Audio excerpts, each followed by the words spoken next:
Binbir Gece Masalları 676. Gece. Acayip atını sürmüş ve "Ben kardeşin acayibim, işte meydana geldim, kendiniz sakın" demiş ve ilk hücumunu yapmış. Garip bu hücumu gayet rahatlıkla ve kolaylıkla atlattıktan sonra kendisi bir hücum yapmış ve bir vuruşta kardeşini atından birkaç metre öteye düşürmüş. Hemen emre hazır bekleyen cin tayfesinden Korcan koşarak acayibi yerden kaldırmış, ordugaha götürmüş. Garip bundan sonra ellerini hüdaya açmış. "Ya Rabbim, sana çok şükürler olsun. Gerçi çok acı ve mihnet çektim ama sonunda rahata kavuştum" diye dua etmiş. Lakin daha duasını bitirmeden Rehat Şah ileriye çıkmış ve "Ey silahşör, silahlarını aşağıya at ki seni esir edip memleketime götüreyim" diye bağırmış. Sonra da garibin üzerine hücum etmiş. Garip de daima oyalamaya başlamış. Bu mübareze o kadar heyecanlıymış ki akşam güneş batıncaya kadar devam etmiş. Her iki ordu karanlık bastığı için istirahate çekilmişler. O zaman garibin kumandanları yanına gelerek "Ey melikimiz Garip, senin adaletin değişti mi yoksa? Bu mübarezin çok mu zorluydu? Çünkü sen daima işi kısadan tutmayı seven bir insansın ve senin kılıncının önünden kaçmak mümkün değildir. Biz bugünkü mübarezeden bir şey anlamadık" demişler. Garip gülmüş ve cevaben "Arkadaşlarım, kumandanlarım, bu Rehat Şah benim eskiden beri sevdiğim bir kahramandır. Arzım onu İslam ile müşerref etmektir. Kendisini onun için öldürmedim" demiş. Aynı saatlerde Rehat Şah da garibin kahramanlığının dünyada eşi bulunmaz bir şey olduğunu, fakat ertesi sabah için onu esir edip kendisine getireceğini söylemiş. Sabah olunca her ikisi de meydana gelmiş, fakat arada bir fark varmış. Zira garip her zamanki gibi atına binmiş, Rehat ise dev gibi bir beyaz filin üzerindeymiş. Meydana gelip de garibi görünce askerlerinin tarafına dönerek "Ey askerlerim, bilmiş olunuz ki bu adam benim dün mübareze ettiğim adamdır ve elbette onu size söylediğim gibi bugün esir ederek ordugahımıza getireceğim" diye bağırmış. 677. Gece. Rehat Şah hemen fili garibin üzerine atmış. Garip bunun ne olduğunu bilmediği için gafil avlanmış, ağın içine düşmüş. Sonra da sıkılan iple hareket edemez hale gelmiş. Lakin garibin başına gelen bu cemu başladığı zaman garip hemen bu kılıç ile düşmanı olan Ahmer'e saldırmış. Ordusunu kısa zamanda kılıçtan geçirmiş. Böylece bu Badire'den de kurtulmuş. Muharebede Ahmer canını bile zor kurtarabilmiş. Sonra da soluğu Seyran'ın yanında almış. Ona başından geçenleri ve ordusunun perişan olup kılıçtan geçirildiğini anlattıktan sonra ne ben ne de diğer herhangi bir cin padişahı garibi elinde Hazreti Nuh'un oğlu Yafet'in kılıcı oldukça yenemeyiz. Hepimiz perişan olur, ordularımızı kaybederiz demiş. Seyran bu düşünceye ses çıkaramamış. Ahmer'e müsaade vermiş. Bundan sonra derhal cin padişahlarından Zazi adında bir cin padişahını çağırtmış, ona bir ilaç vererek "Sen bu ilacı al, garibin sarayına git ve kendisi uyurken bundan burnuna birkaç damla damlat. Kendisinden geçtiğini anladığın zaman da al yanıma getir" demiş. 682. Gece. Zazi bu ilaçla derhal şeklini değiştirerek kuş şekline girmiş ve doğru garibin sarayına gitmiş. Hemen içeriye girmiş, elindeki ilacı koklatmış. Garip bu ilaçla derhal uyumuş, kendisinden geçmiş. Onu sırtladığı gibi havalanmış ve Seyran'ın sarayına gitmiş. Seyran garibin ölü gibi yanına geldiğini görünce hemen cine onu öldürmesini emretmiş. Lakin cin buna itiraz etmiş, demiş ki "Efendim, sen garibi öldürme. Zira onun en aziz dostu olan Mer'iş bunu bizim yanımıza komaz, bizi perişan eder." Bu sözlerden ürken Seyran, "Öyleyse onu Ceyhun ırmağına at" demiş. Cin de hemen garibi aldığı gibi tekrar havalanmış. Ceyhun ırmağına gelince büyük bir sal yapmış, garibi o sala bağlamış ve ırmağa bırakmış. Sal ırmağın akıntısı ile denize çıkmış. Garip deniz suyunun tuzu ile kendisine gidince haline hayret etmiş. Her neyse garip böylece bir gün ve bir gece su üzerinde kaldıktan sonra uzaktan bir gemi görmüş. Gemidekiler de salı gördükleri için üzerine gitmişler. Kendisini kurtarmışlar. Kendisini hemen sorguya çekmişler. Lakin garip bana önce yiyecek verin. Ondan sonra istediğinizi sorun deyince önüne mükemmel bir yemek çıkarmışlar. İştahla yemeğini yedikten sonra garip siz kimsiniz, hangi milletten ve dindensiniz diye sorunca onlar da biz Gürcü milletindeniz, dinimiz de putperesttir deyince garip dinlerine hakaret etmiş, onlar da onu yakaladıkları gibi ellerini ve ayaklarını bağlamışlar, sonra da memleketlerine varınca doğru meliklerine götürmüşler. Meğer melik o sırada ibadet etmek için büyük putun yanındaymış. Bir mucize olmuş ki sormayın. Putun arkasında bulunan bir cin putun her tarafından ateş püskürmeye başlamış. Sonra demiş ki şimdi senin yanına Irak ahalisinden Garip adında birisini getirecekler. Bu adam Müslümandır. Onu sana getirdikleri zaman derhal idam edeceksin. Melik bu sözlere bakarak hemen tahtgahına gitmiş, garibi orada görünce emir vermiş. Bu adamı derhal idam ediniz demiş ve kendisini cellatlara teslim etmiş. Ertesi gün yakılmak üzere hapishaneye atılmış, ellerine ve ayaklarına zincirler vurulmuş. Melik o gece büyük meydana hep odun taşıtmış, ateşi geceden yaktırmış, sabah olup da hapishaneye gittikleri zaman garibin yerinde yerler estiğini görmüşler.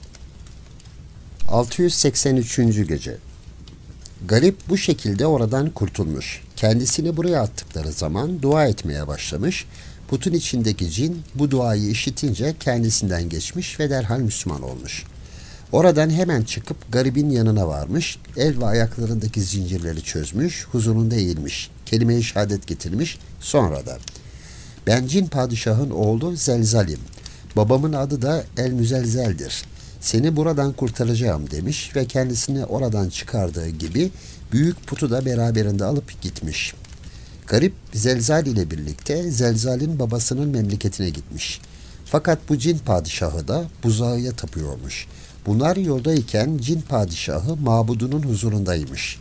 Mabudu olan buzağı oğlunun din değiştirdiğini, Müslüman olduğunu ve yanında garip olduğu halde geldiklerini haber verdi. Buna çok sinirlenen cinler padişahı hemen vezirlerini toplamış, onlara mabutlarının söylediklerini nakletmiş ve demiş ki, oğlum gelip de elimi öpeceği zaman siz onu yakalar ve ellerini ayaklarını bağlarsınız. Bunlar böylece konuşurken Zelzal ile garip de huzura girmişler. Vezirler talimat üzere hareket etmişler. Zelzal'i hemen yakalayıp hapse atmışlar. Bundan sonra Melik cinlerden birisine garibi göstererek bunu al ateş deresine at diye emretmiş. O da onu aldığı gibi havalanmış. Dünyanın 1/4'ini geçtikten sonra yorulmuş ve gayet güzel bir yere inmiş. Orada istirahat ederken cinin uykusu gelmiş. Derin bir uykuya dalmış. Garip bunu fırsat bilmiş, hemen gayet iri bir taş almış ve cinin başını parçalamış. O cinnet misali yerde tam 7 sene kalmış. 684. Gece. Garip bir gün havadan bir ifritin yanına indiğini görmüş. İfrit garibe, haydi kalk gidelim demiş. Garibi aldığı gibi havalanmış. Bir müddet gittikten sonra gökyüzünde büyük bir ışık görmüşler ki bu ışık kendilerine doğru geliyormuş. Cin bundan fevkalade korkmuş. Garip de öyle. Garip bakmış ki ateş yaklaşıyor. Cinle beraber zemine doğru uçmaya başlamışlar. Lakin ateş daha hızlı geliyormuş. Denizin üzerine yaklaştıkları için garip bu ateşten kendisini kurtarmak için cinin arkasından atlamış ve denize düşmüş. O sırada da ateş cine çarparak onu bir anda kül etmiş. Garip yüzerek bir sahile çıkmış, orada bulduğu meyvelerden karnını doyurmuş, sonra yola revan olmuş. Birkaç gün gittikten sonra bir şehre varmış. Burası gayet büyük bir şehirmiş ki padişahı 500 sene yaşamış bir kadınmış. Adı da Canşah imiş. Şehirden içeriye girmek isteyen garibi muhafızlar yakalamışlar ve doğruca Melike Canşah'ın huzuruna götürmüşler. Canşah garibi görünce güzelliğine, endamına hayran kalarak ona aşık olmuş. Kendisi putperest olduğu için garibi de dinine davet etmiş. Garip bunu reddedince kendisi puthaneye götürmelerini, belki hidayete bu surette ereceklerini söylemiş. Hemen garibi alıp mabede götürmüşler, kapıyı da üzerine kapatmışlar. Garip derhal tavanda asılı duran putun üzerine atlamış, onu asılı olduğu yerden indirmiş ve parçalamış. Ertesi sabah gelen muhafızlar bunu görünce garibin üzerine hücum etmişler. O da kendisini bu birkaç kişiye karşı yumruklarıyla müdafaa etmiş. İçlerinden birisi de Melike Canşah'a haber vermiş. Melike hemen 100 süvari ile oraya yetişip hep birlikte garibin üzerine hücum etmişler. Lakin eline bir kılıç geçiren garip aslan kesilmiş, birçoklarını telef etmiş. Bunu gören Melike kendisine seslenmiş. Ey Bahadır, ben puttan vazgeçtim. Artık sen benim erkeğim olacaksın. Seni canımdan çok seviyorum. Silahını bırak demiş. Askerlerini de geriye çekmiş. Sonra bir efsun yapmış. Garibin elindeki kılıç düşmüş. Hemen üzerine varıp onu sıkıca yakalayıp Melike'nin huzuruna götürmüşler. 685. gece. Garibi hemen bir yere hapsetmişler ve bu şekilde tam 2 sene kalmış. Bir gün havadan 1000 kadar cin ile zelzal imdadına yetişmiş, kendisini kurtarmış. Düşmanlarını perişan etmiş. İkisi bir araya girecek garip zelzale. Sen benim burada olduğumu nereden haber aldın diye sorunca zelzal de. Efendim, babam beni 2 yıl kadar hapis tuttuktan sonra serbest bıraktı. Bir gün huzurundayken birden üzerine atıldım ve babamı öldürdüm. Devlete hakim oldum. Bir gece rüyamda senin Canşah'ın memleketinde olduğunu ve kendisiyle muharebe ettiğini görünce hemen bu cin askerlerimi yanıma alarak imdadına geldim. Bu sözlerden sonra 2 arkadaş birbirlerini kucaklamışlar ve rahat huzur ile oturmuşlar. Zelzal hemen cinlerden bir tanesini Gürcistan'a göndererek 3000 cin getirtmiş. Cencah'ın hazinelerini bunlara yükletmiş ve Acemistan'a naklettirmiş. Kendileri de oraya gitmişler. Gece yarısı şehre vardıkları zaman kalenin çok sayıda asker ile muhasara edildiğini görünce hemen harem sarayının damına inerek garip haremlerinin isimlerini bağırmış. Kadınlarsa garibin geldiğine haberdar olmadıkları için önce inanmamışlar. Sonra gelenin kocaları olduğunu anlayınca kendisini karşılamışlar ve büyük bir sevinç duymuşlar. Hemen başveziri ve diğer vezirleri çağırmışlar. Hepsi de gelerek garibin ayaklarını öpmüşler. Garip kaleyi muhasara eden askerlerin kimler olduğunu sorunca bilmedikleri cevabını almışlar. Yalnız başvezir, Efendimiz bunlar Murat Şah adında bir padişahın askerleriymiş. 3 gündür burada bekliyorlar. Maiyetinde 100.000 süvari, 3.000 piyade ve 200 cin vardır deyince garip hemen onlara bir elçi göndermeye karar vermiş. Bir mektup yazılmış. Meğer bu gelenler Ceyhun Nehri kenarına babası tarafından atılan Fahri Tac'ın başından geçen bir hikaye ile alakalıymış. Fahri Tac kendisini Ceyhun Nehri'nin kenarına atan 2 adam yanından ayrıldıktan sonra bir hayli yola gitmiş ve gayet güzel yeşillikler arasında bir saray görmüş. Hemen açık kapıdan içeriye girmiş, bir sürü cariye kendisini karşılamış, ona izaz ve ikramda bulunmuşlar. Fahri Tac burasının kime ait olduğunu sorunca da demişler ki burası Cinler Padişahı Dall'ın olduğunu söylemişler. Fahri Tac da hikayesini nakletmiş. O zaman cariyeler sen burada bizim misafirimiz olarak kal, biz Dal'in cariyeleriyiz. Buraya kendisi yılda bir defa gelir. Bir gece kalır ve gider. Sakın korkma, her halde senin için hayırlı olur demişler. 686. gece. Fahri Tac hamile olduğu için günü gelmiş ve nur topu gibi bir erkek evlat dünyaya getirmiş. Adını da Murat koymuş. Aradan yıllar geçmiş, Dal bir gün Fahri Tac ile konuşurken oğlunun babasının kim olduğunu sormuş. O da Efendimiz oğlum Murad'ın babası Garip adlı bir padişahtır deyince Dal Garibi ve Fahri Tac'ın babasını tanıdığı için demiş ki ey sultanım sen merak etme ben senin intikamını alırım. Bundan sonra hemen cin askerlerinden 200 tanesini almış, doğruca Şiraz üzerine varmış. Fahri Tac'ın düşmanını perişan ettikten sonra esir ve katletmiş. Oğlu Murat da dedesinin ülkesine varmak, annesinin intikamını almak için yola revan olmuş. Ve dedesinin ölümünden bir haber olarak şehre kuşatmış. Annesine gayet büyük bir çadır kurdurmuş ve "Anne, sen burada otur. Ben senin intikamını almak için buraya geldim," demiş. İşte garibin hükümet merkezini istila eden bu orduymuş ve melikleri de oğlu Murat'mış. 687. Gece. Murat Şah bu suretle harbe hazırlanırken garip de sabahı beklemiş. Ertesi sabah nezdine gelen elçi Murat Şah'ın teklifini reddettiğini söylemiş. O da ordusunu kaleden çıkarıp harp haline sokmuş. Murat Şah düşman ordusunun çıktığını görünce hemen silahlarını takınmış, meydana çıkarak kendi üstünlüklerini sayıp dökmeye başlamış. Garip bu sözleri duyunca hemen meydana çıkmış, öyle bir vuruşma başlamış ki tarif edilemez. Bütün gün her türlü silahları kullanarak çarpışmışlar. Nihayet akşam üzere her ikisi de silahlarını bırakarak boğuşmaya başlamışlar.